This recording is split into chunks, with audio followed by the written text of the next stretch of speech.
Il n'est à rappeler que l'auguste assemblée conviée ce soir constitue la charpente des piliers du secteur économique et commercial du Tchad.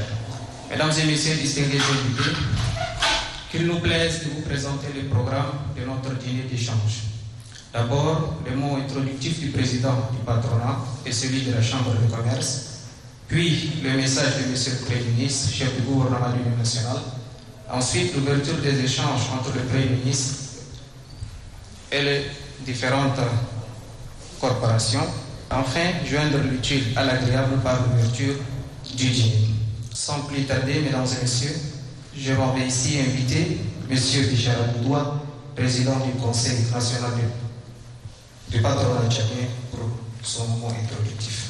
Mesdames et messieurs les partenaires techniques et financiers du Tchad, mesdames et messieurs les représentants d'appui au secteur privé au Tchad, chers collègues, chefs d'entreprise, mesdames et messieurs, avant d'exprimer mon propos, qu'il me soit permis d'adresser au Premier ministre de transition nos sincères remerciements de cette initiative louable de rencontrer les opérateurs économiques. Que cette initiative soit seule propice à jeter des bases d'un dialogue public-privé pouvant conduire au développement économique et social pour lequel le CNPT se met au premier rang aux côtés du gouvernement.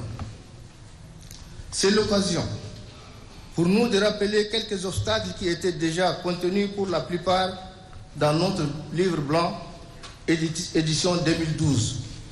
Il s'agit entre autres la pression fiscale exercée sur nos entreprises, la fraude et la contrebande dont sont victimes nos entreprises mettent en mal l'exercice de leur activité et entravent la création et le développement de nouvelles structures. La concurrence déloyale et les difficultés d'accès au crédit. L'octroi des marchés publics sans aucune disponibilité de crédit entame la crédibilité de notre pays et encourage la corruption et la mauvaise gouvernance. Les retards de paiement des comptes et factures observés au niveau du trésor public favorisent le surendettement de nos entreprises et à terme leur disparition. L'insuffisance et la rareté de l'énergie publique obligent nos entreprises à en produire elles-mêmes pour assurer leur fonctionnement. La formation dispensée dans nos écoles et instituts n'est pas adaptée au contexte économique de l'heure. La non-qualification de notre main-d'œuvre locale influe sur la qualité de nos ouvrages ainsi que sur le délai de leur réalisation, etc. Excellence, Monsieur le Premier ministre de transition, chef de gouvernement, distingués invités, mesdames et messieurs, aussi convient-il de relever pour arriver à une collaboration effective, nous estimons nécessaire d'échanger à fréquence régulière sur les sujets cruciaux, surtout dans le cadre des préparatifs de nos événements majeurs. Excellent Monsieur le Premier ministre de transition, je voudrais aussi réitérer mes remerciements à l'endroit du président de transition et souhaiter que cette rencontre soit le prétexte pour consolider les acquis afin de bâtir ensemble le Tchad que nous appelons tous de nos voeux. C'est aussi l'occasion donnée aux collègues opérateurs économiques de me compléter sur les préoccupations spécifiques des secteurs névralgiques. Excellent Monsieur le Premier ministre, ces derniers temps, avec la douane, les impôts, sur l'instruction du ministre des Finances, les choses ont changé, malgré que nous avons eu des pressions avant. Donc on espère que ça va continuer. Merci Monsieur le Premier ministre. À présent, nous invitons Monsieur le Président de la Chambre de commerce, Ali Hadji Mohamed Saïd, pour son intervention. Je voudrais avant tout, propos, Excellence Monsieur le Premier ministre, me féliciter de votre ingénieuse initiative de réunir le secteur privé autour d'un dîner pour échanger avec les acteurs de notre économie sur les questions ayant trait à la gouvernance et au développement socio-économique de notre pays. Je tiens surtout, Monsieur le Premier ministre, à vous remercier très vivement pour avoir tenu parole en organisant cette rencontre promise et réitérées à l'occasion des dernières concertations avec les opérateurs économiques, dont celle bien récente avec les acteurs du secteur pétrolier, au plus fort de la crise énergétique que vient de connaître le Tchad suite à l'arrêt de la raffinerie pour des raisons de maintenance. Le secteur privé, dans sa diversité, est d'autant plus réconforté de répondre promptement à votre appel qu'il a toujours exprimé avec empressement sa volonté d'accompagner le processus de transition en cours au Tchad et de manière plus globale continuer aux côtés du gouvernement pour la noble cause du développement durable de notre pays.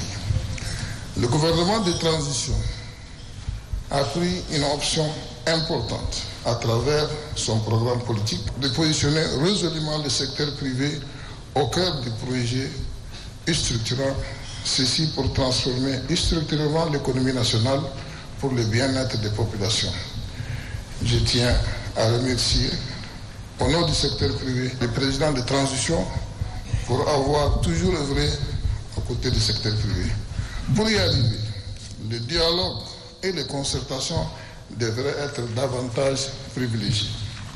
J'appréhende des échanges aujourd'hui comme une opportunité pour le milieu des affaires de notre pays de faire au gouvernement de transition des propositions concrètes pour faire avancer les choses, ce qui pourrait bien évidemment nous permettre de prévenir et de circonscrire les causes de crise et autres entraves au développement des affaires que d'avoir à chaque fois à affronter les conséquences, comme c'est bien souvent malheureusement le cas.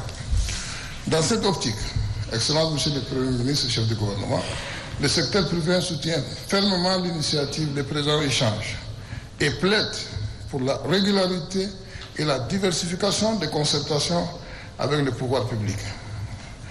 Nous souhaitons également avoir des concertations sectorielles avec tous les chefs de département, pourquoi pas, pour effectivement faire comprendre le rôle, pour s'accorder sur le rôle du secteur privé dans la politique économique de notre pays. C'est le lieu pour moi, Monsieur le Premier ministre, ici, au nom de tous les acteurs économiques privés au Tchad, d'encourager vivement le gouvernement de transition dans le sens de l'opérationnalisation du Conseil présidentiel sur le climat des affaires. Une structure très importante pour les échanges, pour le dialogue entre le secteur privé et public, pour résoudre de manière continue et régulière les problèmes qui se posent dans notre économie. Ce cadre de dialogue et de concertation issu de la semaine de relance économique organisée en 2018 par la CCAMA, avec l'appui des plus hautes autorités et des partenaires au développement, est conçu comme un baromètre de climat des affaires et devrait jouer un rôle plus que déterminant, aussi bien dans la prévention que dans la résolution des problèmes économiques. Dès lors, la CCAMA estime qu'il est plus que nécessaire qu'une dynamique d'échange soit réellement établie pour permettre aux différents acteurs ayant avant toute action de se poser ensemble de bonnes questions, d'y réfléchir et envisager ensemble les mesures et stratégies nouvelles qui s'avèrent nécessaires. Ceci aurait pour mérite de permettre à tous les partenaires d'assumer chacun dans la sphère de ses responsabilités la plénitude de ses missions. Vivement donc que nos échanges puissent nous aider à envisager ensemble, Monsieur le Premier ministre, la suite du processus de transition avec une nouvelle dynamique de partenariat.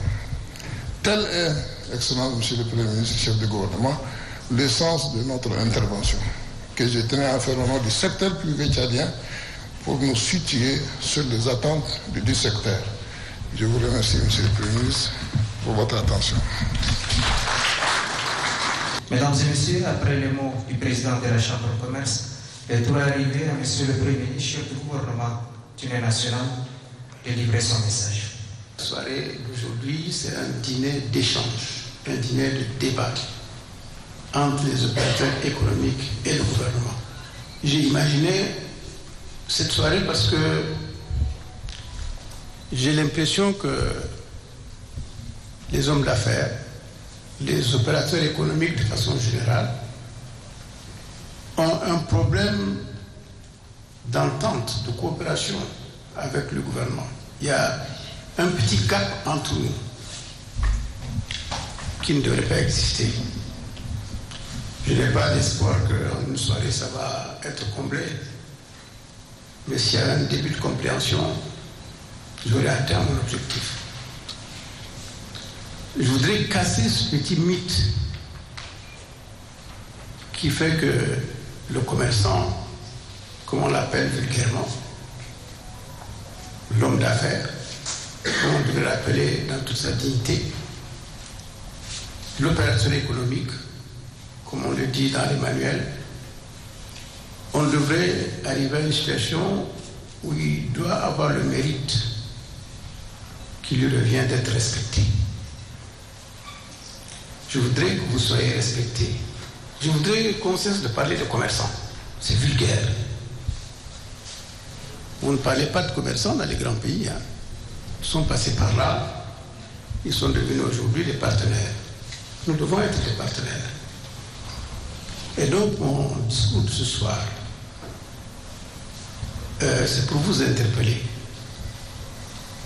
puisque nous nous connaissons très bien par ailleurs. Je voudrais, dans un discours qui n'est pas structuré du tout, vous demander quand est-ce que vous allez vous mettre au service de votre pays.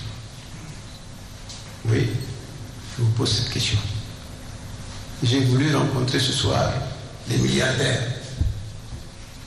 Il y en a parmi vous qui préfèrent parfois se cacher, c'est bien. J'ai voulu rencontrer les moins riches.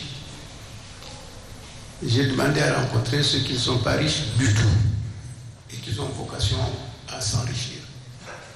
C'est ça la classe des opérateurs économiques. Je ne vais pas être très long, parce que moi j'ai conçu cette soirée pour vous écouter. C'est à vous de parler.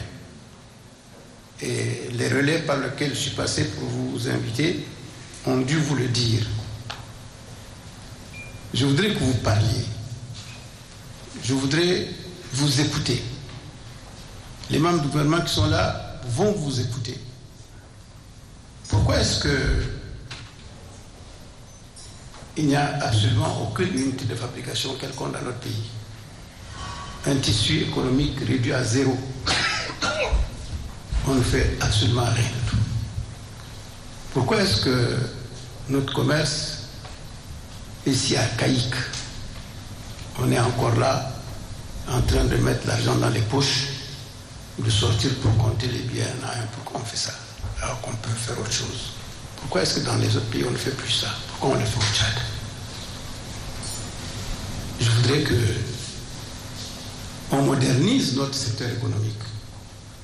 Je voudrais que nos opérateurs économiques franchissent le pas et soient modernes, qu'ils investissent dans leur pays, qu'ils cessent d'aller construire ou acheter des bâtiments au Canada, en France, au Maroc, au Soudan, avec les risques que vous voyez qui peuvent arriver. Il faut investir au Tchad. Vous avez des doutes, des craintes, des appréhensions, il faut qu'on les lève ensemble.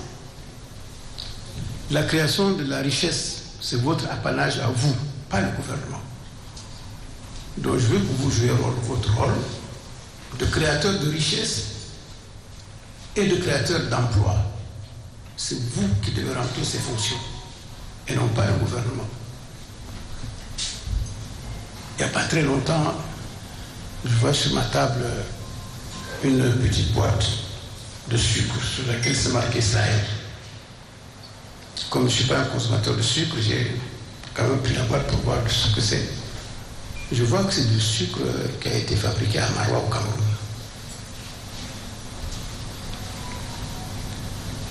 Je n'en ai pas vu. Et ce n'est pas en réalité du sucre fabriqué. Ils ont importé du sucre en poudre. Et ils l'ont usiné pour le fabriquer en morceaux à Maroua au Cameroun, à côté de nous ici. Ça m'a fait mal. Ça m'a rappelé qu'en discutant avec mes amis opérateurs économiques, je leur ai dit, mais à propos du ciment, pourquoi n'importez-vous pas du ciment en vrac pour le mettre en sac au Tchad? Ça se fait dans beaucoup de pays. Pourquoi nous, on ne le fait pas? Pourquoi est-ce qu'on ne dépasse pas le niveau de l'eau en sachet, maintenant des petites bouteilles dans lesquelles on peut mettre du jus? Pourquoi on n'arrive pas à industrialiser tout ça? Quel est votre problème? Quels sont vos problèmes? Pourquoi n'avez-vous pas confiance dans votre pays? Je suis venu ici avec une batterie de ministres. Ce sont là des grands ministres, ministres d'État, des ministres, dans les secteurs censés être ceux qui sont en rapport avec vous et qui pourraient ou vous donner des informations ou répondre à vos questions pour qu'on essaie un peu d'ouvrir le débat, de s'ouvrir à vous pour qu'on parle dans la même direction. Monsieur le ministre des Finances, tout à côté de moi, que le président de la Chambre a félicité tout à l'heure, est venu ce soir vous dire que, je lui dis à sa place, je ne sais pas s'il va le dire, qu'il va un peu ouvrir les vannes pour vous permettre d'avoir un peu plus d'argent. Parce que sans argent, on ne peut rien faire. Et nous vous devons beaucoup d'argent. Monsieur le ministre des Finances, au-delà d'autres performances, viendra certainement nous dire cela. Madame la ministre du Commerce et de l'Industrie à côté aussi viendra vous rassurer sur ce que nous faisons. Elle va vous dire que nous continuons le mouvement de privatisation des canards boiteux de notre portefeuille, parce que c'est indispensable. L'État ne doit pas faire du commerce. C'est vous qui faites du commerce, pas l'État. Donc ça aussi, on va le remettre sur pied.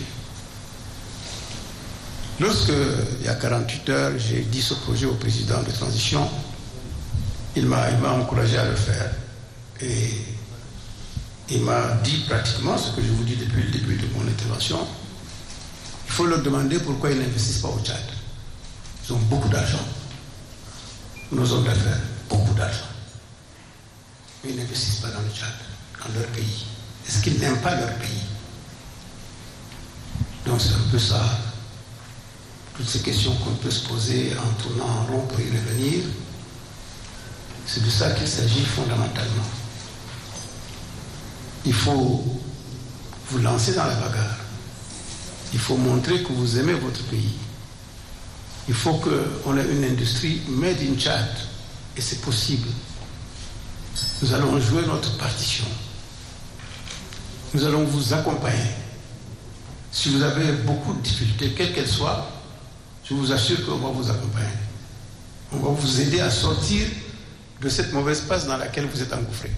On va faire en sorte que on soit plus rayonnant dans ce pays, que le secteur des affaires soit beaucoup plus rayonnant. Nous serons vraiment des partenaires et qu'on vous respecte dans tout ce que vous faites. J'ai écouté le président du patronat tout à l'heure, il a voilé un peu tout ça dans un langage très diplomatique, ce qui n'est pas propre à un homme d'affaires, mais bon, je crois qu'on s'est compris.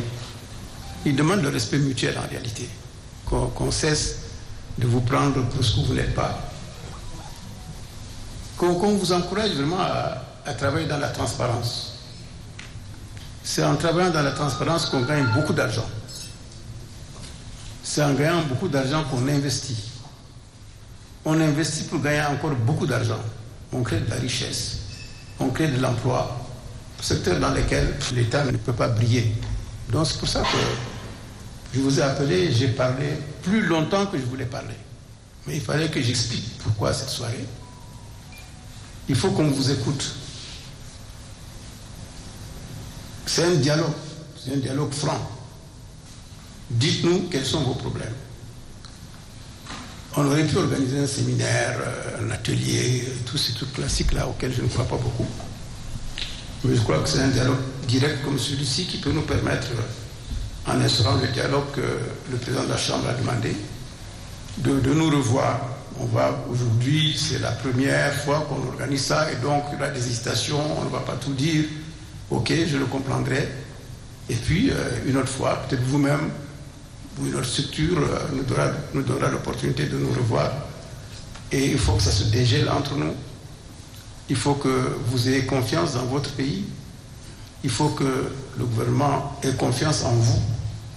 Vous facilite vraiment toutes les voies possibles pour vous permettre de gagner beaucoup plus d'argent. C'est ça mon souhait. Mais évidemment, on a toutes ces embûches qu'on voit. Aujourd'hui, la vie chère, c'est le mot qui revient le plus. Qui peut-on? Avons-nous véritablement les moyens de maîtriser tous les cycles de production pour nous permettre de maîtriser aussi les prix? C'est difficile. Nous avons tenu quelques réunions ensemble pour maîtriser les coûts, pour maîtriser les prix. Nous n'avons pas pu. Les prix se sont emballés. Le gouvernement a pris quelques initiatives cette année pour essayer autant que possible de faire en sorte que les prix diminuent. On l'a fait pour le ciment. 0 taxe sur le ciment. Les prix sont restés comme plantés dans du ciment. Ça ne bouge pas. Pourquoi? Est-ce que vous pouvez m'expliquer ça? On a voulu innover en matière d'importation de voitures. Nous nous sommes dit qu'il y a trop de voitures de milliardaires au Tchad. Et je crois que c'est l'un des pays les plus pauvres au monde où on trouve les voitures les plus chères. La fameuse V8. On a donc dit que à partir de maintenant, on va taxer un peu plus la V8 pour que les gens descendent un peu de niveau. Mais je n'ai pas l'impression que dans la pratique, ça a pu se faire ressentir. Au niveau du gouvernement, en tout cas, nous avons arrêté l'achat des V8. On va acheter une gamme en dessous. Nous avons, avec le ministre des Finances, pensé qu'il fallait que la classe moyenne, qui est aujourd'hui en expansion, ait les capacités aussi d'avoir une voiture. On a baissé les taux de douane et autres taxes sur les petites voitures de 4-6 chevaux qui doivent permettre au petit cadre, à l'employé, d'avoir une voiture pour aller au travail. Les taxes ont diminué drastiquement. Tout cela sont des efforts que nous faisons, mais à l'arrivée, le résultat est toujours le même. Les prix n'ont pas baissé. Les prix des voitures n'ont pas baissé. Les prix des gros cylindrés n'ont pas augmenté comme on le souhaitait. Voilà aussi un des problèmes que nous avons. Je peux vous citer plein d'exemples. Dans l'agriculture, il n'y a pratiquement plus de taxes. Pourtant, les prix des intrants et autres ne font qu'augmenter.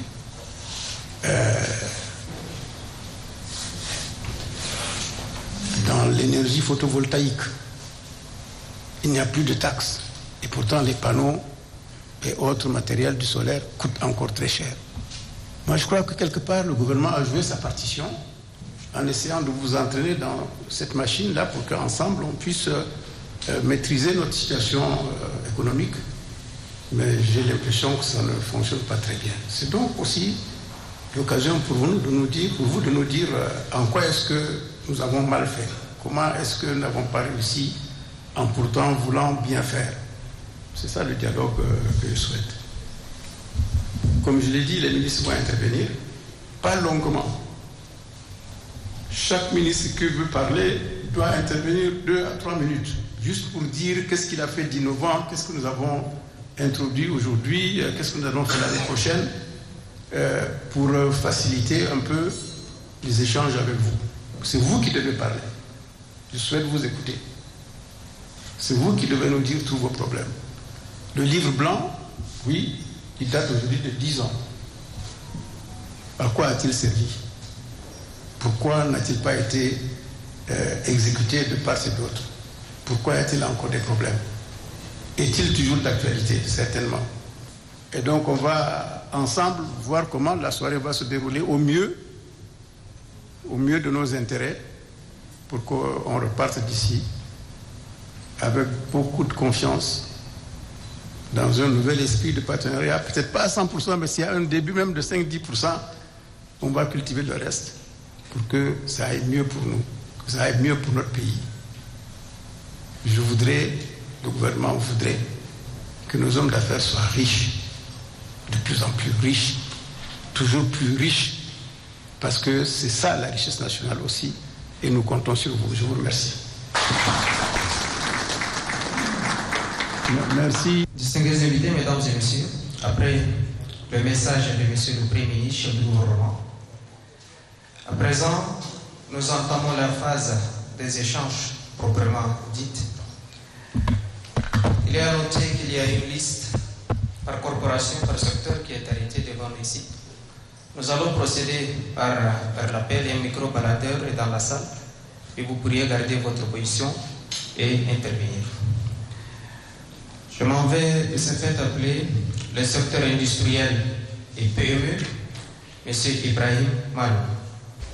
Avec les opérateurs économiques et les partenaires, nous avons noté votre ardent désir de nous écouter,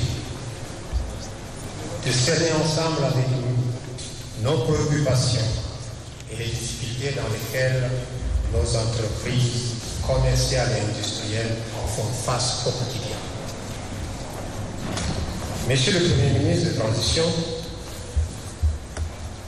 nous ne nous plaignons pas du quotidien normal d'un patron d'industrie qui consiste à avoir les yeux rivés sur les paramètres de gestion pour optimiser ses recettes, réduire les charges non nécessaires, renforcer les capacités techniques et managériales de son staff, veiller au respect de l'environnement, de l'hygiène, de la sécurité dans l'entreprise et enfin payer à bonne date ses impôts et taxes au trésor public.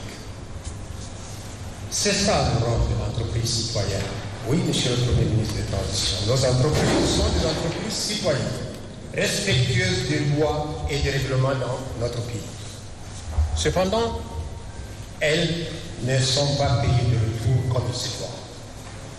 Nos entreprises font face à d'énormes difficultés de tout ordre et qui s'apparentent parfois à un véritable harcèlement rendant invivable le climat d'affaires.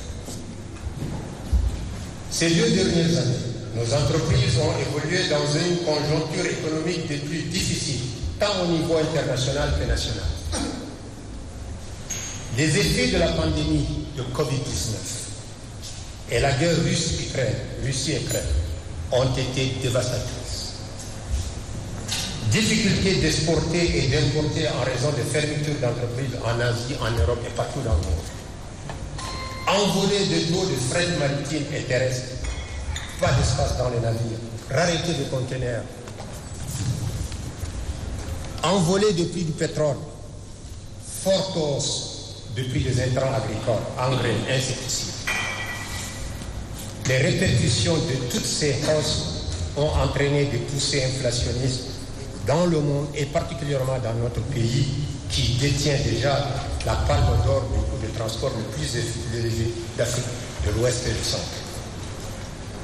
En sus de ces problèmes exogènes dont nous n'avons pas la maîtrise, les entreprises tchadiennes font face aux difficultés typiquement tchadiennes.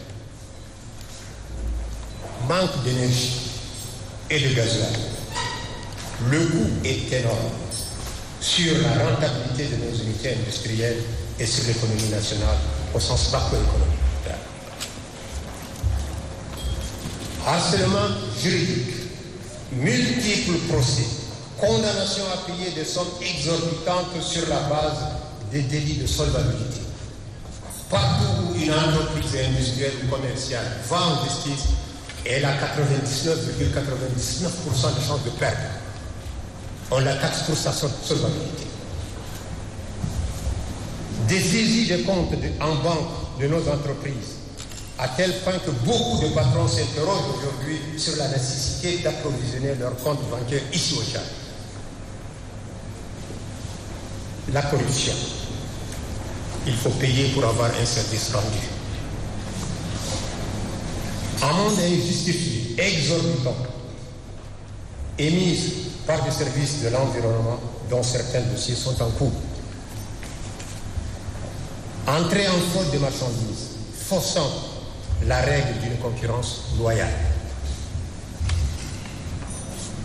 Les nouvelles réglementations en matière de contrôle des devises mises en place par la Banque centrale depuis 2 ans et demi pénalise les entreprises citoyennes à effectuer des transferts pour payer leurs fournisseurs en dehors de la zone CFA. C'est un véritable parcours de combattant. Certains fournisseurs attendent plus de 7 mois pour être payés. Ces mesures, loin de faciliter les échanges, elles constituent un véritable handicap à la fluidité de l'échange.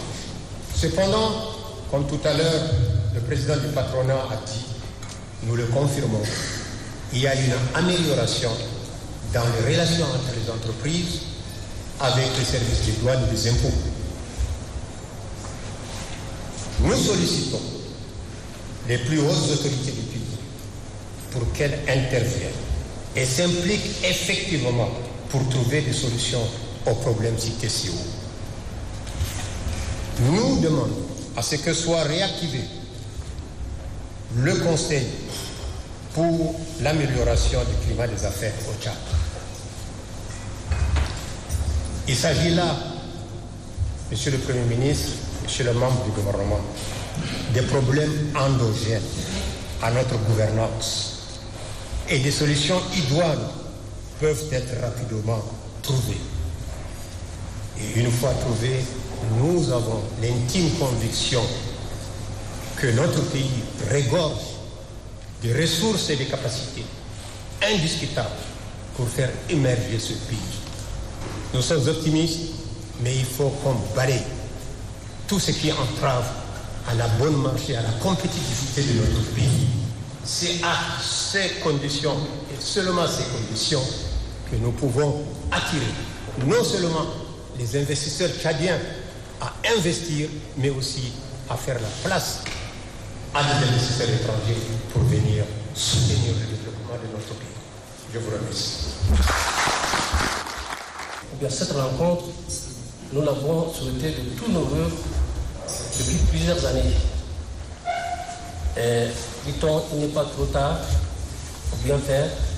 À mon avis, tel que présenté le Premier ministre, ou que tel que l'a demandé le Premier ministre, c'est une occasion très rare. Remarquez que je n'ai pas de papier sous les yeux. On nous a informé il y a quelques heures. On s'est précipité pour se présenter quand même, parce que ce sont des opportunités à réparer.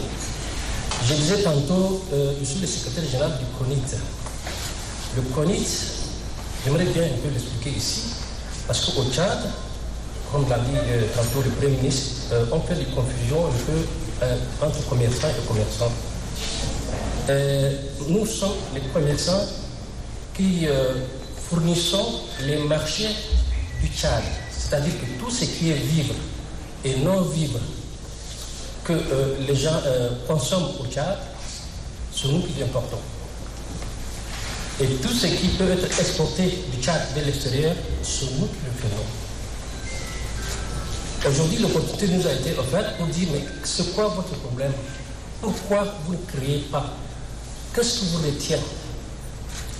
En 2021, c'était en 2021, c'était janvier 2021, au niveau de la Chambre de commerce, nous avons tenu une conférence de presse où nous avons annoncé au nouveau gouvernement que les commerçants du CONIT, les investisseurs, sont prêts à investir pour créer à moins de 5 ans quelques 3000 entreprises locales tchadiennes. Financement 100% tchadien. Depuis janvier 2008, janvier 2005, vous avez toutes les données dans Google, si vous cherchez. Création de 100 000 emplois par nos propres moyens. Nous avons l'expérience. Pourquoi? Parce que c'est nous qui importons tout ce qui peut être consommé dans ces pays, que ce soit la table, les chaises, les lunettes, les ordinateurs, tout c'est nous qui importons. Si on se décide de créer des entreprises ici au Tchad, c'est très facile pour nous parce que nous avons déjà l'expérience. Et si c'est notre propre financement, il n'y a aucune difficulté en France. Mais seulement, pourquoi faire tout ça? Pourquoi prendre son argent liquide et les risquer dans un pays où le gouvernement ne vous considère pas? Dans un pays où le gouvernement trouve beaucoup plus d'autres personnes à honorer que des hommes d'affaires qui nourrissent le pays, qui embellissent le pays, qui font de cette vitrine du Tchad beau à voir. Nous construisons des villas pour que les étrangers, quand ils viennent, ils trouvent que quand même il y a de l'immobilier. Nous sommes, et là, pour une fois, comme l'occasion nous a été offerte, on le répète, on n'a pas besoin de cacher le soleil par les mers. Nous avons l'argent, nous avons les moyens, nous avons la volonté, le patriotisme. Est-ce que le gouvernement serait prêt à nous protéger quand nous allons investir nos milliards pour créer des emplois? 100 000 emplois. En moins de 5 ans. Une fois, si je me rappelle bien, le ministre Taïbili, qu'on nous le saluons ici, avait dit pourquoi les Tchadiens ne créent pas des entreprises comme le font les pays asiatiques. Nous sommes prêts. Nous sommes prêts à créer tout ce que nous importons, que ce soit même sur le plan alimentaire, disons les pâtes alimentaires. En ce moment précis, d'ici quelques mois, certainement, vous allez avoir sur le bateau, nous avons nos propres pâtes faites à base du maïs local, des spaghettis, du macaroni, des tiliti, à base des céréales locales. Et très bientôt, nous allons saisir les ministères concernés et également le gouvernement pour inaugurer cette trouvaille en quelque sorte. Parce que les pâtes, en principe, c'est fait à base de blé, de dur de blé. Ceci étant, donc, le chef d'État nous a permis en disant, dites tout ce que vous voulez, vous avez sur le cœur. Qu'est-ce qui vous empêche? Ce qui nous empêche, c'est que quand vous commencez par investir, ça veut dire déjà que vous avez étudié. Quand vous avez étudié un marché, ça veut dire que vous avez dépensé quelques millions. Et quand vous commencez par vous installer, c'est déjà dans les centaines de millions. Et il ne faut pas que quelqu'un vienne tout simplement vous dire, attendez, vous n'avez pas un certain document que vous lui montrez que voilà, le document est là, mais il a une autre lecture que la boîte. Et votre investissement est bloqué. Et ça, c'est ce risque qu'on appelle le problème du climat des affaires, qui nous pose problème. Si aujourd'hui, si le gouvernement se décide de nous accompagner, c'est-à-dire que de nous garder à l'œil et nous protéger en quelque sorte pour qu'il n'y ait pas des agressions multiformes, nous sommes prêts à investir. Une fois, c'était en février 2022, non, c'est ça, nous avons dit au Palais des 15, nous sommes prêts à relier la jonction Ngaoundéré-N'Djamena en chemin de fer. Nous l'avons dit au gouvernement. Personne ne nous a même levé le moindre doigt. Ce que nous faisons dans ces pays, aujourd'hui l'occasion nous a offert de le dire, on n'a jamais manqué à notre devoir. Malgré les crises, partout, tous les magasins sont pleins de toutes les denrées, de tout ce qui est à vivre ou non vivre. Rappelez-vous au Venezuela, par exemple, Venezuela, un pays très riche pétrolier, quand il y a eu la crise, il a manqué même du lait de bébé dans les magasins. Et sinon, on a toujours fourni. On a parlé à un certain moment que c'est un peu cher. Là également, on a proposé des solutions au gouvernement en disant, et ça c'était fin 2022, que nous sommes prêts à rendre l'ensemble des denrées alimentaires à 50% moins cher pour toute la population. Personne ne nous a parlé, personne ne nous a appelé. Imaginez si nous sommes mis à travailler déjà et que le gouvernement ne nous a même pas regardé et qu'on a investi des millions et qu'on aurait perdu ou bien on court derrière pour récupérer notre argent. Pour qui ferons-nous ça? C'est pourquoi ce que le Premier ministre venait de dire, ça nous vient droit au cœur, c'est qu'il manque une communication, un trait d'union, de communication entre le gouvernement, les efforts du gouvernement et les efforts des commerçants dévoués pour ces pays que nous sommes. Alors, c'est pourquoi, voilà donc, ma petite intervention. Nous sommes du CONIT, le Conseil national des importateurs, exportateurs, investisseurs. Sur l'occasion, nous a permis, je veux y revenir. Si mes interventions soulèvent des questions, nous sommes prêts. Mais entre-temps, vous avez tous nos données dans Google. Et tout ce que je venais de dire en résumé est déjà en détail partout dans le monde. Je vous remercie. Moi, je vais directement tourner de gauche à droite. J'ai 2 ou 3 points sur lesquels je voulais intervenir. Le premier point concerne notre secteur numérique. Et le président du patronat a parlé tout à l'heure, lors de son intervention, d'une concurrence déloyale. Et donc notre secteur fait face à cette concurrence déloyale. Et donc aujourd'hui, si vous prenez juste le marché de l'Internet, les grossistes comme Sudacha, Sotel et les opérateurs, ils sont à la fois grossistes et détaillants. Et donc ce qui rend difficile la concurrence avec les petites entreprises que nous sommes. Et le Tchad a fait beaucoup d'efforts pour inciter les jeunes comme nous et les femmes à entreprendre. C'est ce qui a poussé beaucoup d'entre nous à entreprendre et de créer des entreprises. Force est de constater, au niveau du secteur numérique, à travers le ministère de tutelle, il y a un vide juridique. Et cette concurrence déloyale est alimentée, je dirais, par le ministère de tutelle, parce qu'il en manque une volonté de vouloir avancer et que chacun trouve sa part. Aujourd'hui, les petites entreprises sont étouffées et beaucoup d'entre elles sont déjà fermées, je dirais même 6 ou 7. Et ça peut se vérifier. Donc, lorsque j'étais membre du comité de fournisseurs d'accès, nous avons lancé des démarches auprès du ministère et nous avons établi un protocole d'accord qui réunit le ministère à travers ARCEP, les opérateurs et les FAI. Mais ces protocoles d'accord restent toujours en suspense.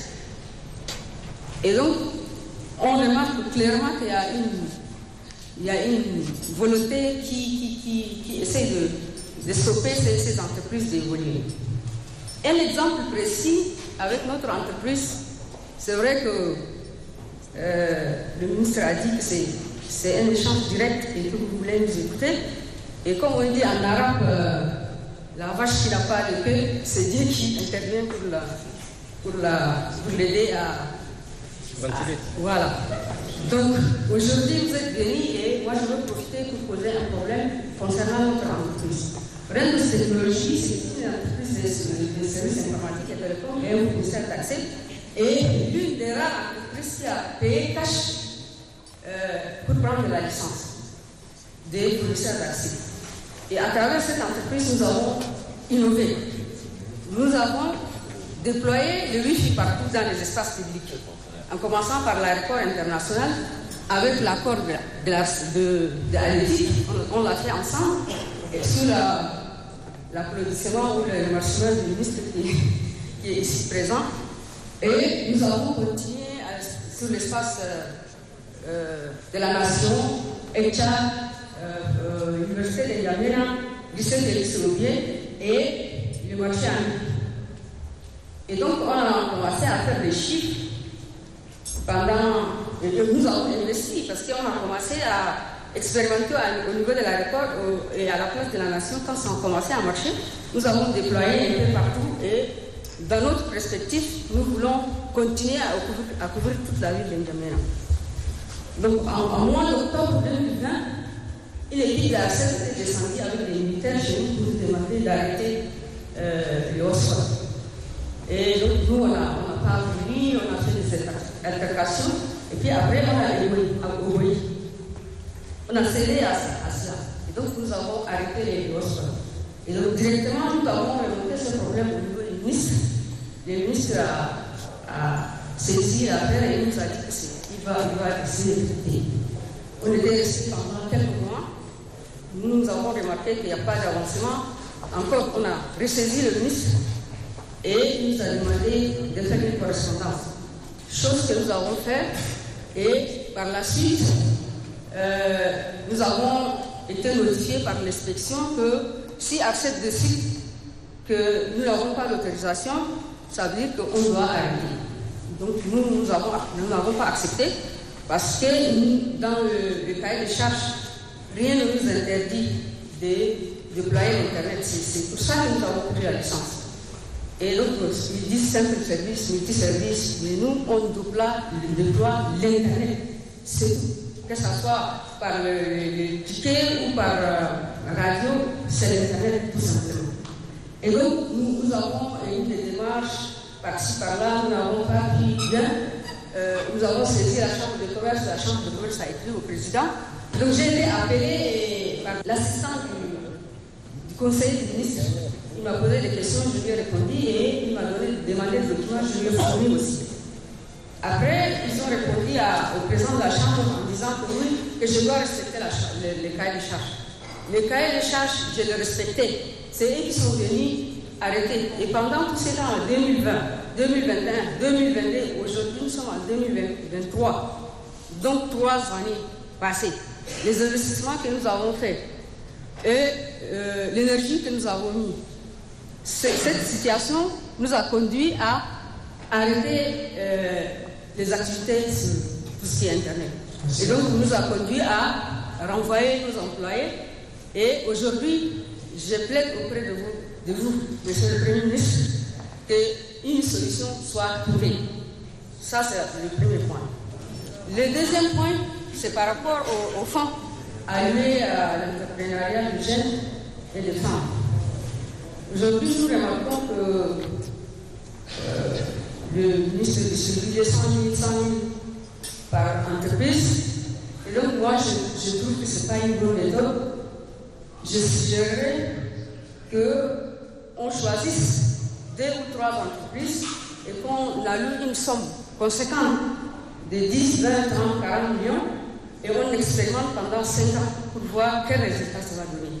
Mais 200 000 pour moi, c'est encore induire en erreur ces entrepreneurs-là et que 200 000 ne peut pas régler un problème. Je vous remercie. Donc je voulais rebondir par rapport aux questions qui ont été adressées au secteur des télécommunications. Je voudrais d'abord mettre l'accent sur les efforts qui ont été faits par le gouvernement. Je dirais par le gouvernement successif pour développer ce secteur. Depuis les années 90, la libéralisation de ce secteur est en marche. Cela a conduit à la mise en place de textes, beaucoup de textes. Madame Aïcha parlait de vie juridique, mais en réalité, il y a eu beaucoup de décrets, beaucoup de textes de loi qui ont été pris depuis et qui ont permis progressivement donc, de libéraliser ce secteur. Par la création notamment des institutions, je citerai en particulier la CEP, l'Agence de régulation de la communication électronique et des postes, mais aussi l'Agence de développement de l'éthique, l'éthique. Aussi, le secteur privé a saisi l'occasion pour investir. Chacun se souvient de Libertis, cet opérateur de téléphonie mobile égyptien. Ensuite, donc, nous nous sommes retrouvés in fine avec donc, 2 opérateurs, Tigo Millicom et RTL, parti.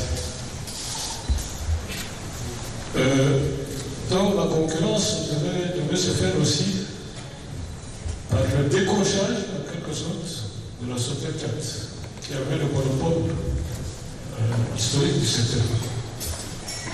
Et l'idée, c'était aussi de faire en sorte qu'un repreneur, un partenaire stratégique reprenne la Sotel 4. Donc je voulais tout simplement rappeler qu'un vent de libéralisation souffle depuis très longtemps sur le secteur. Et la stratégie mise en œuvre par le gouvernement, cette fameuse stratégie 2020-2030 de développement du secteur, a bien tracé les lignes pour permettre à ce secteur de se développer, y compris donc, et surtout avec le secteur privé. Je ne voudrais pas rappeler donc tout ce qui a été retenu en concertation, bien sûr, avec les acteurs de l'écosystème numérique. 2020-2030, ce plan est en cours. Il faut absolument arriver à booster l'économie numérique. C'est une économie nouvelle, on parle d'une économie nouvelle. Et cette économie numérique, si elle arrivait à être boostée, pourrait vraiment améliorer grandement la productivité de notre économie. Et impacter tous les secteurs. L'enseignement, la santé, pratiquement tous les secteurs. Tant le secteur privé que le secteur public est bien conscient de cela. Donc, Mme Aïcha a posé des questions précises. La concurrence. Nous aussi, nous parlons d'une situation de duopole entre Airtel et Tigo. Mais ça, ce n'est pas le ministre des Télécommunications qui va s'aventurer à dire cela. Ce sont des acteurs qui ont beaucoup investi depuis la libéralisation. Et je profite vraiment de l'occasion pour remercier ces grands investisseurs venus de l'extérieur qui ont investi et qui ont permis donc à l'économie numérique de notre pays d'atteindre des taux en termes de croissance, de l'impact sur la croissance de notre économie, en termes d'investissement, en termes de création d'emplois directs et indirects. Je pense que ce secteur a joué un rôle très important. Mais ça, nous avons encore beaucoup de contraintes. La qualité des services, les consommateurs ne sont pas comme chacun ses contents. Et donc nous sommes ensemble pour essayer de créer les conditions du développement du secteur, y compris avec le ministre des Finances. Donc, je voudrais vraiment assurer qu'avec l'ANETIC, avec les institutions qui ont été créées, nous cherchons à créer un cadre pour le développement des entreprises du secteur. C'est un secteur moderne, en évolution fulgurante. Il faut absolument arriver à créer une espèce de structure où se retrouveraient donc tous ceux qui veulent dans ce secteur-là réellement des nationaux et même des étrangers, investir, créer des entreprises. Il faut avoir l'esprit d'entreprise, surtout dans ce secteur. Et il faut aussi un climat qui nous permette véritablement d'avancer dans votre idée. Donc je voulais finir, j'étais un peu long, peut-être que je n'ai pas répondu à toutes les questions de détail de Mme Aïcha. Mais le gouvernement aujourd'hui a investi massivement dans la fibre optique. Nous avons maintenant plus de bientôt 3000 km de fibre optique sur l'ensemble du territoire. Ce qui va permettre de booster de façon globale l'économie de notre pays. Si aujourd'hui vous avez pris cette initiative, c'est que vous avez vraiment, Monsieur le ministre, compris et vous voulez traduire cela dans le fait. Et nous sommes disposés à vous accompagner, Excellence. Je vais revenir sur le BTP. Le BTP est l'un des secteurs les plus importants pour l'économie de notre pays. Parce que dans la chaîne de valeur de BTP, vous avez plusieurs corps d'État. Du maçon, des ferrailleurs, de peintres, du carreleur, des plombiers, des conducteurs des engins lourds, des vendeurs de matériaux de construction, les carrières, les banques, parce qu'une grande partie des engagements par signature des banques, il y a les cautions et autres qui sont mises à disposition des entreprises de BTP. Donc pour vous dire, Monsieur le Premier ministre, que quand le bâtiment va, tout va. Parce que c'est un secteur qui englobe énormément d'emplois et d'intervenants. S'il faut reconnaître que depuis les années d'exploitation du pétrole, le Tchad a connu un boom de son secteur de BTP. Les différentes crises financières, crises de Covid, ont impacté très fortement ces secteurs. Mais depuis quelques années, Dieu merci, on peut constater que dans le pays, il y a une relance, une reprise de ces secteurs. Mais quelques challenges, pour ne pas dire défis, restent encore, Monsieur le Premier ministre, à résoudre pour que ces secteurs soient définitivement mis à la disposition de contribution de l'économie. Parmi ces défis, je voudrais citer dans un premier temps, et je fais exprès de le mettre au premier rang, la concurrence déloyale. Ça a été cité par le président du patronat. Il ne s'agit pas ici, mesdames et messieurs, de la concurrence extérieure ou qui vient d'autres pays ou d'entreprises qui sont installées sur le territoire, qui sont considérées comme des investisseurs et qui sont les bienvenus, mais il s'agit de concurrence, malheureusement, d'un autre genre. Il y a un mélange de genre dans les professions. Nous avons, c'est vrai que beaucoup d'opérateurs économiques qui s'intéressent à la politique, aux affaires publiques, mais aussi l'inverse est vrai. Nous avons beaucoup comment je vais le dire pour le rendre plus douce, de ceux qui sont en charge des affaires publiques ont des entreprises, plusieurs entreprises, directement ou des fois indirectement. Et cela a impacté très négativement la professionnalisation de ces secteurs. On dit souvent que les travaux qui n'ont pas été achevés, les gens ont commencé, ils n'ont pas fini, ils ont pris l'avance, ils n'ont pas terminé. Mais faites une petite enquête pour voir qui sont derrière ces entreprises, Monsieur le Premier ministre. Vous verrez que ce n'est pas toujours les opérateurs économiques de la profession.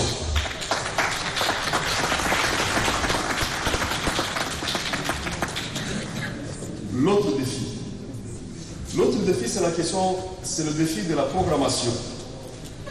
Monsieur le Premier ministre, si vous lancez un appel d'offres, quand cet appel d'offres n'est pas abouti, cela va engendrer des coûts aux entreprises. Pour préparer un appel d'offres, il faut de l'argent. Au-delà de copies ou autres, ce n'est pas grand-chose, il y a des cautions. Et ces cautions, il y a du taux derrière. Et si le marché est lancé, l'appel d'offres est lancé, les entreprises ont été retenues, et que le dossier n'aboutit pas, pendant 1 an, pendant 2 ans, pendant 3 ans, ça devient caduc parce que les prix évoluent entre-temps.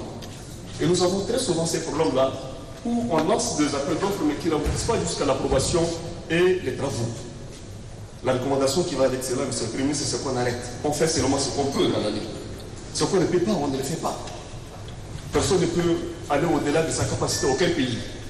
Et pire encore, Excellence, quand le marché est attribué, l'avance est payée, et que les autres dépenses ne sont pas payées à temps, même si le ministère des Finances fait énormément d'efforts ces dernières années, il faut reconnaître que si le marché n'est pas, le paiement ne suit pas, ça fait du tort à l'entreprise parce que ça va entraîner sa faillite, parce que derrière il y a des cautions qui vont générer des frais et d'autres charges qui vont continuer, mais ça va aussi mettre en cause ou bien affaiblir le secteur dans le sens où les gens ne vont plus y croire. Et la signature de nos autorités qui ont apposé, prochainement quand il y a un marché, les gens se disent, mais bon, ça va pas ça sert.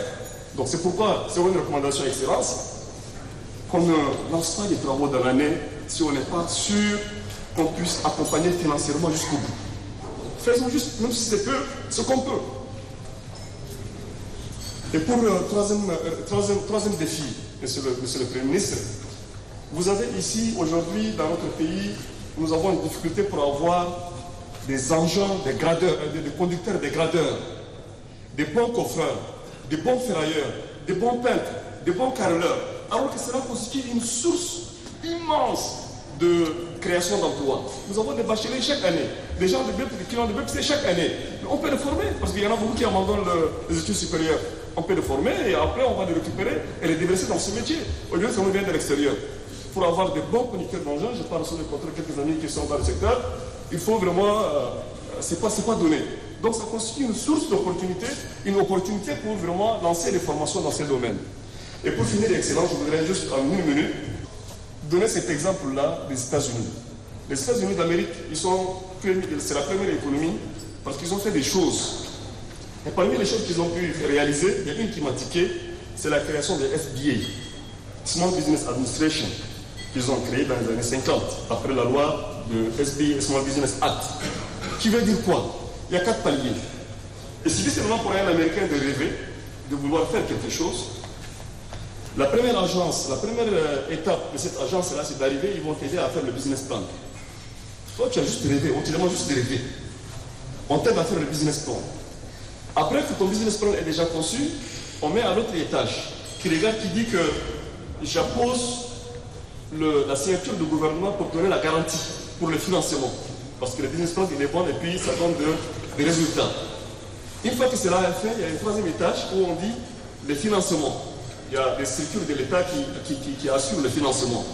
Et une fois que tout cela est fait, Excellence, un dernier niveau qui veut qu'on appelle ce qu'ils appellent les scores, qui accompagne ces créateurs-là, ces jeunes créateurs d'entreprises qui n'ont pas d'expérience. On regarde un peu dans les bases de données, qui dans le temps a fait cette activité et qui est parti à la retraite. Il se trouve que la personne a travaillé dans le domaine qui voulait faire une usine de transformation de mangue, et qu'il a fait dans le passé cette activité, qu'il est parti à la retraite, on le ramène. On dit, monsieur, vous avez de commissions, en fait, de quelques revenus, et vous allez accompagner ces jeunes-là pendant 3 ans. Dans comment on écrit les lettres, comment on déclare les impôts. Alors, il n'y a pas de chance pour l'échouer, ou il y a très peu de chances pour l'échouer. Vous vous rendez compte, Excellence, comment les gens se donnent la peine pour construire une économie et devenir la première puissance économique à l'échelle mondiale? C'est après tout ça là qu'on arrive à dire que voilà, donc ils sont n'est-ce pas, à la première place. Donc c'est pour vous dire que c'est pas facile, et il y a de quoi, ce que vous faites exactement aujourd'hui, ça va dans ce sens, et nous sommes vraiment, Monsieur le Premier ministre, le secteur privé est disponible, et nous serons avec vous pour relever ces défis de rendre un climat des affaires meilleur pour notre pays. Merci. Dans le domaine du transit, c'est vrai, il faut dire une chose, Monsieur le ministre. Nous avons vécu tous les problèmes que nous vivons, tous les problèmes de ce moment. Qu'est-ce qui sert? Un conteneur entre-temps sur lequel de la Chine nous l'amène ici, c'est le transport net de $2000. Aujourd'hui, il passe à $7000. $7000 aujourd'hui, il passe. Le problème que nous avons ici, non seulement ça, j'aurais souhaité, comme le ministre des Finances est là, mais le commerçant, l'opérateur économique, l'industriel, comment il peut travailler? Les conditions ne lui permettent pas. J'aurais souhaité une chose, comme le ministre des Finances est là, on demandera à tous les opérateurs économiques ici qui peut envoyer 50 000 ou 100 000 $ ou euros en ce moment-là. Vous avez toutes les barrières qu'on avait pu imposer. J'ai dit, je ne peux pas envoyer 100 000 $ quelque part pour mon industriel ne peut pas envoyer 100 000 $ quelque part pour pouvoir acheter sa marchandise. Ça, je pense que lui, il connaît qu'est-ce qu'il y a. Les documents qu'on vous demande, c'est quoi? Il faut le justifier. On n'a pas peur de le justifier. Mais au niveau de la banque et de banque en banque, toutes ces batteries qu'il y a là, ces tracasseries qu'il y a, ne permettent pas, ne rendent pas la vie facile pour que les opérateurs puissent importer. Nous sommes dans la zone, nous avons le plus long corridor qu'il y a. Et de ce corridor, c'est Camerounais qui est notre port principal. Une fois que ça leur revient, ils viennent mettre des taxes impossibles. Il y a des taxes, non seulement ça, il y a des frais qui sont mis. Par exemple, là, en ce moment, quand on nous parle de mettre ce qu'on appelle un GPS, mais le GPS n'a pas son sens, monsieur le ministre. Il n'a pas son sens. Pourquoi? Quand on vous dit de déposer une caution, et on a toujours des notaires, vous déposez une caution. Votre caution vous couvre. Après, on vous donne encore un GPS que vous payez en surplus. Tout ça, ce sont des frais en plus sur lesquels nous ne pouvons pas le supporter. Alors, donc, en ce qui concerne le transit, il souffre. Il faut allumer une chose. Depuis quelque temps, il y a une année d'ici là, nous avons vu qu'il y a eu une amélioration par rapport aux 5, 6 ans entre 3, 4, 6 ans qu'il y a. Il y avait ce qu'on appelle les bobos qui nous ont amenés pendant un certain temps. Dieu merci, on arrive déjà un peu à faire de la lumière sur ça. Donc, c'est dire une chose, je loue ça, mais il faut encore, avec le ministère des Finances, voir cette système de transfert. Beaucoup de questions relevaient du ministère des Finances. Souvent, le premier point, c'était la dette intérieure. Je disais au Premier ministre que il y a eu 4 ou 5 intervenants, je n'ai pas entendu un seul poser la question de la dette intérieure. Aujourd'hui, ce Premier ministre, vous le connaissez, le chef de l'État le connaît. Au jour d'aujourd'hui, la dette intérieure revenant aux fournisseurs de l'État et aux entreprises pour des prestations effectuées pour le compte de l'État régulièrement se chiffre à 48 milliards. On est passé de 500 milliards en 2019 à 48 milliards.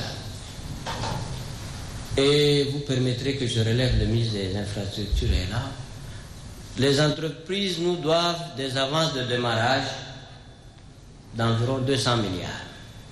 Donc c'est l'État qui... Les entreprises doivent aujourd'hui à l'État de l'argent.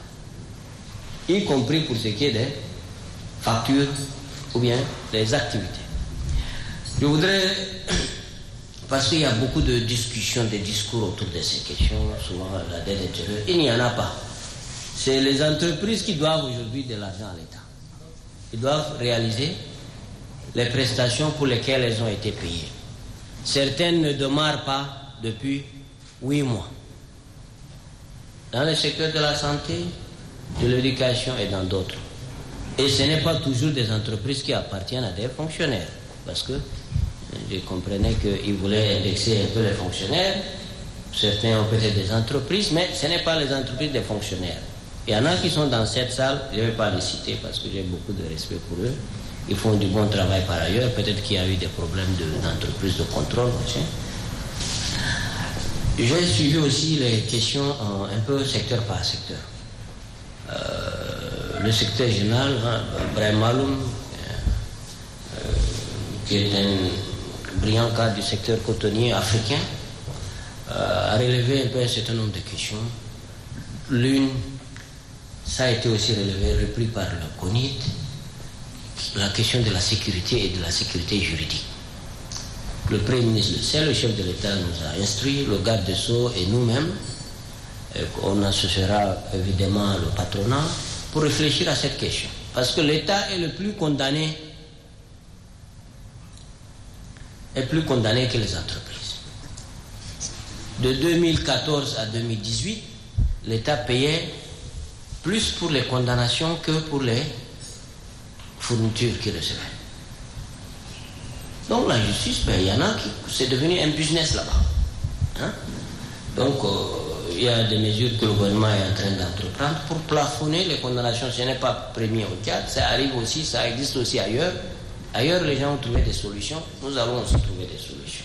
Ça a été relevé aussi amplement au dialogue national inclusif. Il y a aussi les questions de soulever pour ce qui est du climat des affaires. Je pense qu'il y a beaucoup d'évolutions. Petit à petit, nous voyons vos chiffres. L'essentiel des entreprises déposent leur bilan à la fin du mois de mars à la Direction générale des impôts. Nous regardons quelle est la santé financière des entreprises, quelle est l'évolution du chiffre d'affaires. Sur tous ces voyants, les entreprises au Tchad maintenant se portent mieux. Il faut aussi le dire. Au niveau il y a du harcèlement, il y avait beaucoup de harcèlement. Les contrôles interminables des impôts, de la douane, de l'UGE, de l'inspection générale des finances, de l'inspection maintenant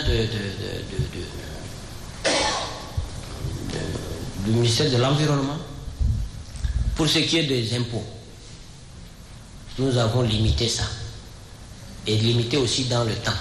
On ne peut pas aller à 2, 3 contrôles par an dans une entreprise. Parce que les gens partaient là-bas, on leur achète le café, donc on a arrêté ça. C'est mis dans la loi, il y a un contrôle par an et par type d'impôt, voilà, c'est bien régulé et c'est pour limiter dans le temps. Si quelqu'un veut prolonger la durée de contrôle, il écrit jusqu'au ministre pour qu'il explique pourquoi il doit continuer à aller dans l'entreprise. Et nous avons plafonné les dommages et les pénalités de retard. Pour les impôts, depuis 3 ans, et pour la douane, depuis 1 an. Parce qu'il arrivait que la douane, ou bien les impôts, mettaient des pénalités qui dépassent le principal. Ça n'existe pas, le principal, l'accessoire ne doit pas dépasser le principal. Pour ce qui est de l'investissement, il y a beaucoup de dispositions fiscales qui ont été allégées. Je vais revenir tout à l'heure sur ça. Pour ce qui est du secteur des télécoms, avec le ministre, les ministres sont là, successifs, nous avons détaxé Internet. Évidemment qu'il y a des espèces de concurrence peut-être déloyale. Il faut faire de la place aux petites entreprises cadiennes, qui doivent aussi être exemplaires quand elles vendent, par exemple, à l'État. On a remarqué que les entreprises Internet, par ailleurs, on doit vous ouvrir, je pense, pour que vous vendiez au public, mais quand vous vendez à l'État, ce n'est pas votre cas, madame, je salue votre dynamisme, mais il y en a qui vendent 3 ou 4 fois plus cher à l'État que quand l'État achète Internet auprès des grands opérateurs. Il y a aussi ces genres de choses. Je ne vais pas le citer aussi. Et aujourd'hui, on a de belles entreprises qui ont fait de beaux succès. D'abord en SEMA, les opérateurs cadiens sont premiers quand il faut faire les routes et les bâtiments en SEMA. Ils gagnent des marchés même dans les autres pays. On doit vous aider à faire l'industrie. C'est ce que le Premier disait. Le chef de l'État nous a instruit. Nous travaillons sur la loi de finances 2024 où on va baisser le taux de l'IS pour le secteur industriel. Pour être au niveau du Cameroun, de la Côte d'Ivoire, pour ce qui est du secteur industriel, 25% autour de ça. Et aussi, rallonger la période des exonérations pour les entrepreneurs. Maintenant, on va dans le secteur agro-business, agro-industrie, NTIC, nouvelles technologies, énergie renouvelable, jusqu'à 5 ans. On va rallonger ça à 10 ans. Et on va introduire d'autres impôts. Évidemment que vous-même, tout comme les industries étrangères qui viennent dans notre zone, nous avons une monnaie stable. C'est pourquoi les gens viennent. Parce que le CFA, techniquement, c'est de l'euro, en fait. Parce que c'est fixe. C'est une subdivision de l'euro, on peut dire. Donc c'est une monnaie stable qui attire et les gens sont sûrs qu'ils ne vont pas perdre sur le change quand ils viennent ici par rapport à s'ils vont dans certains pays voisins que je ne vais pas citer. Mais évidemment, nous avons un gros problème de transfert. Le CONIT, la Chambre de commerce, tout le monde connaît la position du gouvernement du Tchad. Le gouvernement trouve qu'il faut faciliter les transferts. Quand c'est justifié. Mais aussi, ne pas casser cette confiance que les gens ont en notre monnaie en venant dans nos pays. Sur certains points, nous sommes d'accord avec la Banque centrale, que nous soutenons. Sur certains points, nous nous interrogeons. Et à la dernière conférence des chefs d'État de la CEMA, je pense que vous avez vu les résolutions qui ont été prises par les chefs d'État. Je veux pas, c'est pas des délibérations secrètes, je pense. Les chefs d'État, dont les chefs d'État qui ont demandé que l'évolution de ces sujets, les ministres soient impliqués. Et pas que la Banque centrale part, on ne sait pas. Je ne vais pas ça créer d'autres soucis, donc je laisse comme ça, mais c'est un sujet qui nous préoccupe et sur lequel nous ne sommes pas d'accord sur certains points. Et vous savez que la douane, les douaniers tchadiens, à un moment, la direction générale des douanes, sans passer par le ministère, a discuté avec la Banque centrale et a arrêté des positions. Il a dit, mais vous n'êtes pas un service de la Banque centrale, vous êtes un service du ministère. Arrêtez-moi cette affaire. Ils n'ont pas à faire le rôle de la Banque centrale. La Banque centrale n'a qu'à contrôler les banques, et si les banques doivent demander des justificatifs. Mais la douane ne doit pas s'interposer, créer une administration, créer des droits nouveaux, créer des frais pour que les entrepreneurs paient. Évidemment, le coût du transport international a augmenté. Le fret. Au niveau du ministère des Finances, on a demandé aux autorités les orientations, les accords du chef de l'État, parce que quand les frais de douane, c'est quoi? C'est le prix de la marchandise plus le transport sur lequel nous prenons des droits. Nous avons à annuler l'impact de 80%, le prix du transport n'est plus taxé. Il y a une mesure qui a été prise. Je pense que les brasseries et un certain nombre d'entreprises ont bien suivi cela. Mais au-delà de cela, pour des pays continentaux comme le Tchad, dans l'absolu, c'est bien. Ça veut dire que ça va être moins cher de produire au Tchad que d'importer d'ailleurs. Hein? Même s'il y a des effets un peu, surtout que les Tchadiens, ils mangent des produits, peut-être il y en a qui mangent la macaroni, mais l'essentiel, ils mangent des produits agricoles locaux. Donc, sur le plan purement économique, si les coûts des transports internationaux montent, c'est comme si nous dévaluions notre monnaie. Quand tu dévalues ta monnaie, tu deviens compétitif. Je ne dis pas que c'est exactement la même chose, mais ça veut dire que ça nous donne de la compétitivité. Et donc, sur le président du CONI, les autres opérateurs, nous sommes prêts, le gouvernement est instruit, le Premier ministre l'a rappelé ici, pour vous donner toutes les conditions. L'une des conditions, c'est les condamnations judiciaires. Le gouvernement y travaille. Pour ce qui est des facilités fiscales, nous y travaillons. S'il y a des contrôles interminables, nous avons essayé de les limiter, on va continuer de les limiter. Et s'il s'agit des écarts, ou bien des égards, ou bien du respect à avoir vis-à-vis des opérateurs, je pense que l'essentiel des membres du gouvernement, le Premier ministre, même le chef de l'État, ont beaucoup de respect et de considération pour les entreprises. Nous vous recevons, nous échangeons quand vous avez de bonnes idées. Et je le disais au président tout à l'heure, les bonnes idées naissent dans le bon cœur. Donc, quand vous êtes de bon cœur avec nous, je pense que nous arrivons à avancer et il y a beaucoup de plaisir depuis de longtemps à discuter avec les entreprises. Et il y en a qui étaient fermés il y a quelques années, en 2014. Tout était arrêté, les entreprises de PTP. Même les entreprises de production, la coton qui a été à l'arrêt, les brasseries presque pratiquement à l'arrêt. Mais tout le monde a repris. En 2022, nous avons des entreprises qui ont fait des beaux succès et qui ont contribué beaucoup à l'État.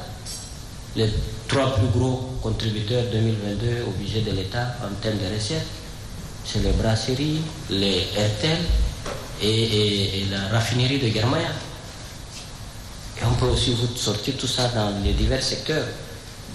Soyons tous exemplaires. S'il y a des reproches, comme aujourd'hui, vous nous dites, moi, comme beaucoup de ministres, on n'est pas gêné dans la vérité que vous nous saisissiez, que ne vous découragez pas aussi. Hein? Parfois, peut-être que les membres du gouvernement sont trop pris. Donc, moi, Monsieur le Premier ministre, je suis vraiment content de cette initiative. J'ai demandé à quelques-uns de mes collègues du CNPT quel en était le véritable objet. Et on m'a répondu, il faut faire une sorte de plaidoyer de votre secteur d'activité. Plaidoyer. Alors, deuxième aveu que je dois vous faire, je suis allé relire dans le dictionnaire ce que disait le mot, comment on décrivait le mot plaidoyer. Et il y est écrit plaidoirie pour défendre les droits de quelqu'un. Je note donc que ce soir, la parole est à la défense du secteur aval pétrolier tchadien. Et comme le temps nous est compté, et que je souhaite terminer mon intervention par une note positive, j'ai choisi de me limiter à 3 difficultés. Je vais commencer par la plus structurante et la plus criante. Quelques chiffres suffisent à dresser le tableau, et je me permettrai de prendre l'exemple de la société. En 2021, Total Marketing Tchad vendait 22 000 tonnes aux clients industriels. En 2022, 11 000 tonnes. Et vu la tendance de cette année, si on arrive à vendre 3 000, 4 000 tonnes, ce serait le bout du monde. Et cette tendance concerne l'ensemble de mes collègues et confrères du secteur. C'est-à-dire que, malgré notre contrat historique avec la raffinerie de Guermaya, nous n'avons pas accès à la molécule comme nous le demandons. Nous n'avons pas assez de molécules pour vendre du produit aux clients industriels. On nous répond qu'il faut importer pour les servir et que cette mesure s'applique à tout client industriel. Or, quand on revient voir les mêmes clients pour proposer nos offres de produits importés, ces derniers les déclinent parce qu'elles sont trop chères, mais aussi et surtout parce qu'ils reçoivent des offres beaucoup plus compétitive avec le même produit de la raffinerie qui nous est aujourd'hui refusé. Et comme vous vous en doutez, Monsieur le Premier ministre, nos entreprises, elles ont été construites, structurées en tenant compte de la vente au secteur industriel. Or, sans ce pan d'activité, nous sommes fortement pénalisés et c'est aussi la pérennité, la survie de notre business dont il est question. La deuxième difficulté que je souhaitais partager avec vous concerne l'aviation civile. Alors il est vrai, cela ne concerne pas l'ensemble des acteurs du secteur pétrolier aval, mais compte tenu de l'auditoire de ce soir, il me semblait important d'en parler, car nous savons tous que ce secteur est clé pour le développement du tourisme d'affaires, le développement du tourisme de loisirs, mais aussi et surtout pour le développement du fret aérien. Depuis plus d'1 an, Total Marketing Tchad, compte tenu des dosations de la raffinerie de Germania, est obligé de rationner les volumes vendus aux compagnies aériennes. Monsieur le Premier ministre, dans le code des marchés publics, le problème des genres est pris en compte. Et pour le quota de femmes, nous avons 10% du marché public qui est inférieur à 50 millions. Et malgré cela, les femmes sont marginalisées. Le monde des affaires, c'est un monde fascinant. Il y a peu de femmes qui sont présentes dans ce milieu. Et on se demande toujours pourquoi. Nous avons besoin de votre aide pour former les femmes. Les responsables des entreprises, les opérateurs économiques et autres n'ont fait que parler de leurs difficultés. Et l'on est appelé à se demander en tant que représentant des jeunes, qu'est-ce qu'on va encore dire en termes de plaidoyer. Parce que nous estimons que c'est l'occasion de plaider pour la création d'emplois. Et Monsieur le Premier ministre, vous l'avez déjà dit dans votre liminaire que les entreprises dans notre pays ne créent pas assez d'emplois, ne créent pas assez d'opportunités. Et depuis quelques années, le gouvernement, ne pouvant être le seul pourvoyeur d'emplois, a clairement indiqué aux jeunes de se battre, de se débrouiller et d'aller dans le secteur de l'entrepreneuriat. Et pour entreprendre, il faut être formé, il faut être accompagné, il faut avoir des financements. Mais malheureusement, il n'y a pas de financement pour les jeunes. Donc, pour ce soir, je dirais tout simplement que le gouvernement, déjà en initiant cette rencontre, nous souhaitons de tout notre vœu qu'elle soit continuelle, puisse, avec les opérateurs économiques, trouver voies et moyens qui puissent permettre aux jeunes de trouver également des financements, de trouver des formations, de trouver d'accompagnement pour pouvoir donc entreprendre. Monsieur le Premier ministre, le transport est un secteur vital pour notre pays qui est sans façade maritime. Le transport est le seul moyen de relier nos villes et villages et également à l'extérieur. Le transport joue un rôle primordial dans l'économie tchadienne. Mais aujourd'hui, le secteur du transport est malade. Il est agonissant et qui a de multiples difficultés liées à sa survie, telles que les flambées des prix des produits pétroliers et les taxes exorbitantes telles que les licences de transport, les patentes, le BNFT et la commune. Ces taxes viennent se greffer sur le coût d'exploitation du transporteur. Et en fin de compte, le transporteur ne s'en sort pas. Nous demandons au Premier ministre de nous associer lors d'une assise pour voir le coût d'exploitation de nos moyens roulants. Nous avons l'obligation de diversifier nos modes de transport, nos perspectives pour pouvoir désenclaver le Tchad. Et donc aujourd'hui, la politique du gouvernement sur cette question est très claire. Aujourd'hui, on ne veut plus parler d'enclavement, mais d'opportunité. Donc on veut faire de l'enclavement une opportunité pour relier nos peuples, nos villes, nos régions et toucher tout simplement le marché mondial à travers des points d'entrée, des points d'accès à l'eau, à la mer plutôt.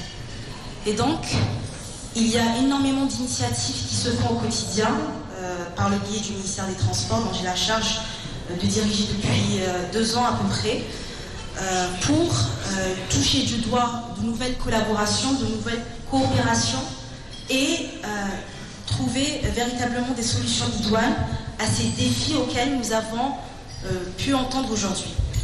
Je reviens, Monsieur le Premier ministre, chef du gouvernement d'Union nationale de transition de la Guinée équatoriale. Je suis rentrée juste hier soir et j'ai eu l'occasion d'échanger véritablement avec les autorités administratives, portuaires de cette région. Et par rapport à notre position stratégique, le Tchad est un pays qui intéresse. Le Tchad, de par ses potentialités, suscite une certaine approche de la part de ses partenaires. Et il y a une véritable volonté également de pouvoir nous offrir aussi des espaces portuaires pour qu'on puisse faire transiter nos marchandises à ce niveau-là. Alors il y a donc le représentant également du CONID qui a parlé des difficultés auxquelles nous sommes confrontés tout au long du corridor Douala-N'Djamena, qui est, je le rappelle, le seul corridor opérationnel aujourd'hui, qui fait à peu près 1800 km. Et quand on est parti en Guinée équatoriale, du port autonome de Bata, on peut très rapidement toucher du doigt donc, cet accès à la mer avec à peu près 2000 km. Et donc ça aussi, c'est des nouvelles perspectives qui se dessinent, qu'on peut aussi encadrer et voir dans quelle mesure désenclaver donc, davantage notre pays. Le seul corridor, encore une fois, qui est opérationnel, comme je l'ai dit, c'est celui de Douala-N'Djamena. C'est vrai que c'est un corridor qui connaît, que nos transporteurs, en tout cas tchadiens, rencontrent énormément de tracasseries au niveau de cette zone-là. Il y a des efforts très considérables qui sont faits par le gouvernement, ainsi que le ministère, pour justement lever toutes les tracasseries, toutes ces difficultés. Et donc du côté tchadien, il y a des barrières qui ont très clairement été enlevées. C'est vrai que du côté camerounais, c'est assez difficile, mais il y a des échanges étroits et continus qui se font donc chaque jour pour vraiment développer ce secteur-là. Et donc c'est aussi, je me permets Monsieur le Premier ministre, mais c'est aussi ce qui est attendu de la part de ces transporteurs, c'est aussi qu'ils puissent se joindre à nous au niveau des réflexions qu'on se fait pour justement sortir de cette dépendance du Cameroun et essayer ensemble d'élargir cette vision et proposer d'autres circuits, d'autres mécanismes qui pourront donc bénéficier amplement au Tchad. Par rapport à ce qui a été dit également par un des intervenants sur le projet de chemin de fer Tchad-Cameroun, vous avez parlé de la proposition de cette jonction. Évidemment, c'est quelque chose qui est pris au sérieux. C'est en phase d'étude de faisabilité actuellement. Il y a des discussions très franches qui se font avec des partenaires au développement. On est même accompagné par la BAD pour justement terminer ces études de faisabilité et pouvoir finalement concrétiser ce projet. Et donc, je vous assure que c'est des choses qui se font au quotidien. Il y a également l'Office national des chemins de fer qui s'occupe spécialement de ce dossier-là. Il y a un Office national de la sécurité, un Office national des chemins de fer qui est absolument dédié à cela, qui fait des réflexions fortes pour pouvoir nouer des partenariats sur ce projet structurant avec le Soudan par exemple, le Cameroun à travers donc ce projet de chemin de fer N'Djamena, également du côté du Nigeria, parce que comme vous le savez, il y a le corridor de Maïdougri aussi qui est très dynamique. C'est ça aussi des pistes de solutions qu'on tend à opérationnaliser. Ndena mia wo sito 40 million na ras gay. Uda يعني باب مفتوح للناس كان نادم كجهيني انفستير كي يندم دك ما في كان زول بدور خلي شغل اخر كان انا لهم بودي برا كل ان فوق فايده كان الفروه ولا القرون ولا كي كل كان زول بخادم اديله بودي بعد يطبخوه كي ودوك ان له فايده عندنا خمام اخر كل هسه كان نادم بشي في جدات ولا بيسي في خمام اخر كل ان له فايده منا عندنا بهايمنا ده قاعدين وناقص لهم خمام كثير هسه اكل انا بهايم ده كله بيقش وهذا ما ببقى اكل ويدينا هسه عندنا مثل ايزين انا اليما بتاعي كل كان نادم جس ودا يمكن ما بندم عندنا اكزامبل واي قاعد هسه سنه 22 يوم اللي لقينا مشكله الخريف بيجي ما سمع وتا اكل انا بهايم بيجي ما في الرئيس نشكره كثير هو ساعدنا انتنا جروس لكن الكنفوت ساكت ده ان بولم ولا كنفوت ولا تورتو ولا شغل الاكل ان انتم ليله والله ما لقينا في تاتين بياس قبل بريم ميس بقول لا كل مشينا مروه هنا بس